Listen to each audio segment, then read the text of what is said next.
শেষ মুহূর্তে champion trophy খেলার জন্য দেশ ছাড়ল লিটন কুমার দাস। দলের সাথে যোগ দিয়ে খুশিতে যা বলেছিলেন লিটন কুমার দাস, বিস্তারিত জানতে ভিডিওটি না টেনে সম্পূর্ণ দেখার অনুরোধ রইল। এবারে চ্যাম্পিয়ন ট্রফিতে কঠিন গ্রুপে বাংলাদেশ দল, যেখানে ভারত, পাকিস্তান, নিউজিল্যান্ডের মতো শক্তিশালী দল। তবে এখন বাংলাদেশ কোটি ভক্তদের মনে একটাই প্রশ্ন, বাংলাদেশ কি একটাতেও জয়লাভ করতে পারবে? আচ্ছা, জয় তো দূরে থাক, ম্যাচটা কি একপাশে হবে না তো?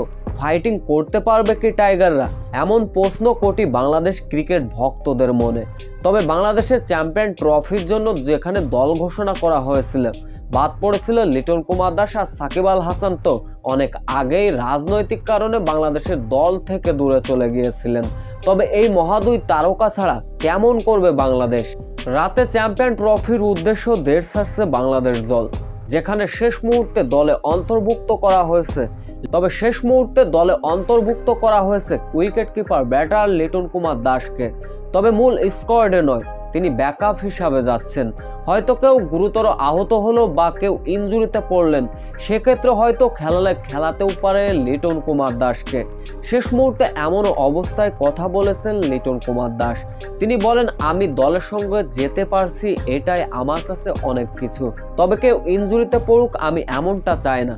আমি দলকে মেন্টালি হিসাবে কিছুটা সাপোর্ট দিতেও পারবো। তবে নিজের দেশের খেলা সামনাসামনি দেখাটাও অনেক কিছু।